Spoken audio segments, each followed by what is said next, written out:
وبركاته. الحمد لله رب العالمين، والصلاة والسلام على سيد المرسلين، أما بعد،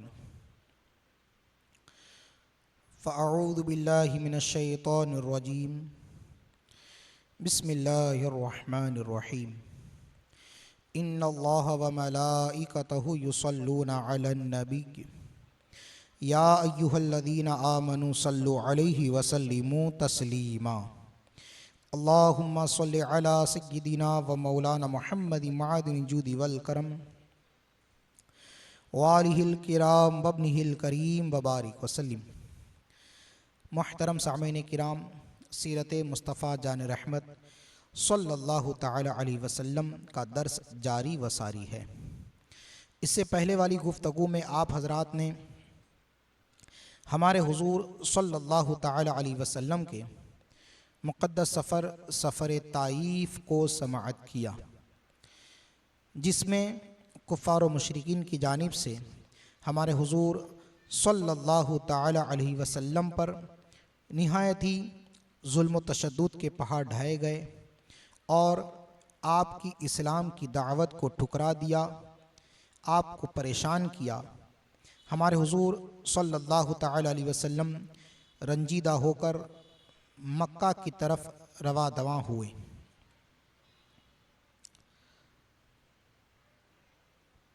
طائف سے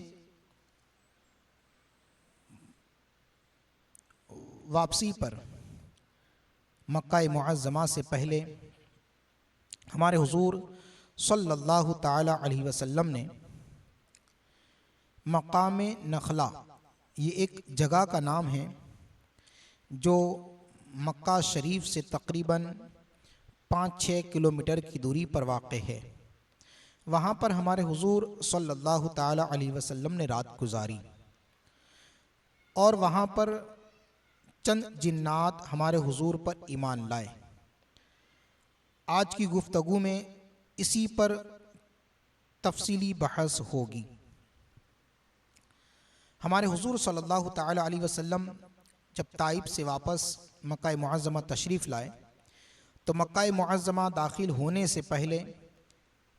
ایک جگہ ہے مقام نخلا، وہاں پر ہمارے حضور صلی اللہ تعالی علیہ وسلم نے پڑاؤ ڈالا، رات گزاری اور رات میں تہجد کی نماز میں ہمارے حضور صلی اللہ تعالی علیہ وسلم نے قرآن پاک کی تلاوت کی. اس تلاوت کو سن کر ملک یمن کے ایک بہت ہی پرانے شہر نصیبین، وہاں کے کچھ جنات ہمارے حضور کی قرآن پاک کی تلاوتوں کو سن کر ایمان لے آئے، جس کی تفصیل کچھ اس طریقے سے ہے. مفسرین کرام نے سورہ جن کی تفسیر میں اس بات کو بیان کیا ہے، بالخصوص تفسیر روح البیان میں علامہ اسماعیل حقی علیہ الرحمہ اور اردو زبان میں ترجمہ کرنے والے حضرت العلام مصنف تصانیف کثیرہ مفتی فیض احمد اویسی صاحب علیہ الرحمہ نے بھی اس کو تفصیل سے بیان کیا ہے کہ یہ جنات جو ہمارے حضور صلی اللہ تعالی علیہ وسلم کی قرآن پاک کی تلاوت کو سن کر ایمان لے آئے، یہ واقعہ اس وقت پیش آیا جب جنات نے محسوس کیا کہ ان کی بعض آزادیوں پر پابندیاں عائد کر دی گئی ہے. کیونکہ پہلے جنات کا معمول یہ تھا کہ وہ آسمان کی طرف پرواز کرتے اور کوشش کرتے تھے کہ عالم بالا کی خبریں معلوم کر لیں. فرشتوں کی باہم گفتگو سے کسی بات کی خبر ہو جاتی تو وہ ان باتوں میں ملاوٹ کر کے، ان باتوں میں اپنی جانب سے اضافہ کر کے اس وقت کے کاہنوں اور نجومیوں کو بتا دیتے تھے. تو کاہن اور نجومی لوگ جناتوں کی ان اطلاعات پر ان نجومیوں اور کاہنیوں کا کاروبار چلتا تھا۔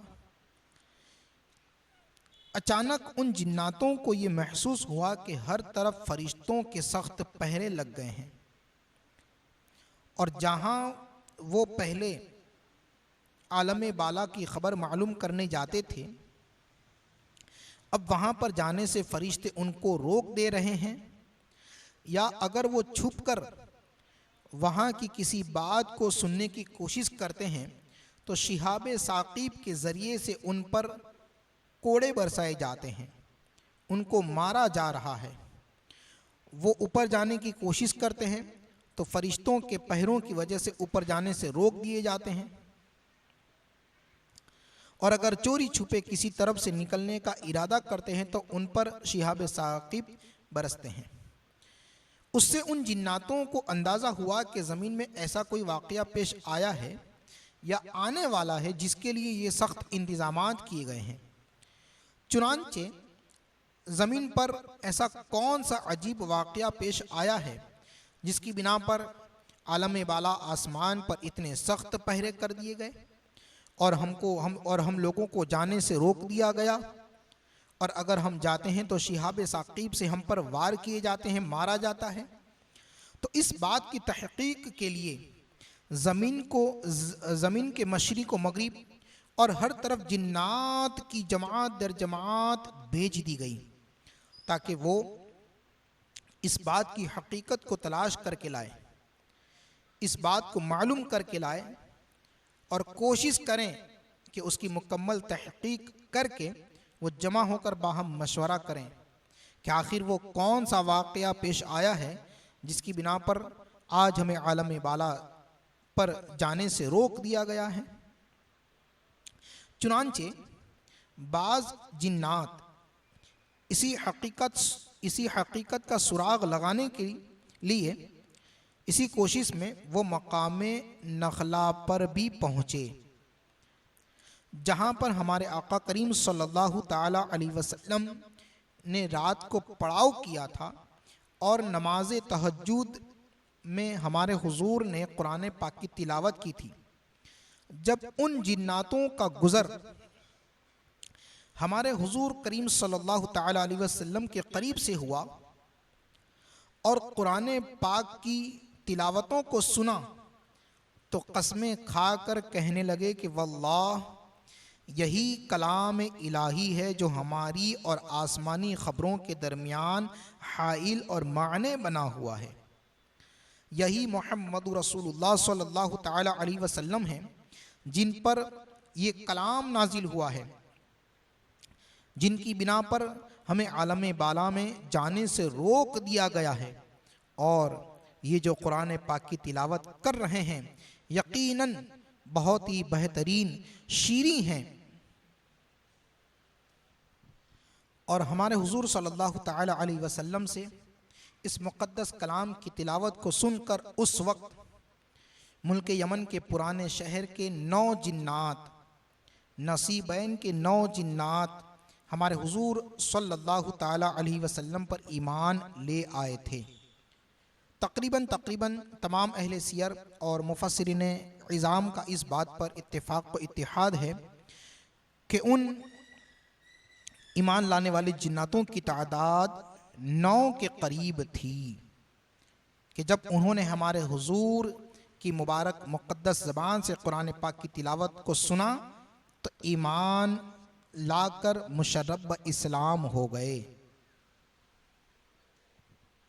اور ایک بات کہ تمام روایات اس بات پر بھی متفق ہیں کہ اس موقع پر، یعنی جب پہلی مرتبہ ہمارے حضور صلی اللہ تعالی علیہ وسلم پر مقام نخلا میں جنات ایمان لائے تو اس وقت ان جناتوں نے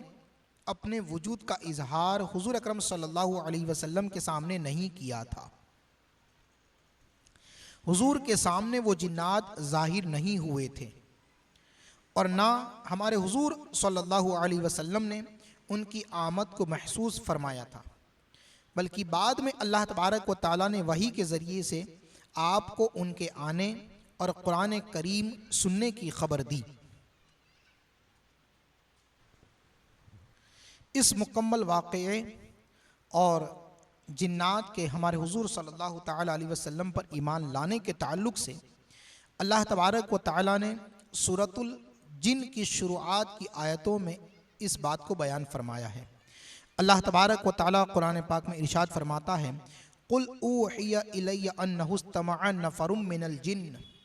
فَقَالُوا إِنَّا سَمِعْنَا قُرْآنًا عَجَبًا يَهْدِي إِلَى الرُّشْدِ فَآمَنَّا بِهِ وَلَن نُشْرِكَ بِرَبِّنَا أَحَدًا۔ اللہ فرماتا ہے کہ تم فرماؤ مجھے وحی ہوئی کہ کچھ جنوں نے میرا پڑھنا کان لگا کر سنا تو بولے یعنی جنات کہ ہم نے ایک عجیب قرآن سنا کہ بھلائی کی راہ بتاتا ہے، تو ہم اس پر ایمان لائے اور ہم ہرگیز کسی کو اپنے رب کا شریک نہ کریں گے۔ اس آیت میں اللہ تبارک و تعالیٰ نے کفار مکہ اور کفار قریش کو اس بات کی نصیحت فرمائی، تنبیہ فرمائی کہ دیکھو جنات کی حقیقت آگ ہے، وہ اگرچہ سرکش ہوتے ہیں، شریر ہوتے ہیں، مگر قرآن کریم کا یہ اعجاز ہے کہ وہ اس کی تلاوت کو سن کر ایمان لے آتے ہیں۔ مگر اے انسانوں، اے مٹی کے بنے ہوئے لوگوں، تمہیں کیا ہو گیا ہے کہ تم تکبر اور غرور اور کس گھمنڈ میں ہو کہ تم قرآن پاک کی تلاوتوں کو سن کر بھی ایمان نہیں لاتے؟ تو یہ غالباً وہ پہلا واقعہ ہے کہ جب مقام شہر نصیبین کی 9 جنات ہمارے حضور صلی اللہ تعالیٰ علیہ وسلم پر غائبانہ طور پر ایمان لائے اور بعدہ اپنی قوم کی طرف گئے، ان کو وعظ و نصیحت کی، دین اسلام کی تبلیغ کی اور احکام قرآن ان کو سنایا، اور بعدہ جماعت در جماعت جنات ہمارے حضور صلی اللہ تعالیٰ علیہ وسلم کی بارگاہ میں آتے رہے اور مشرب باسلام ہوتے رہے۔ انشاءاللہ العزیز اس کا بیان آئندہ کی گفتگو میں کیا جائے گا۔ السلام علیکم ورحمۃ اللہ تعالیٰ وبرکاتہ۔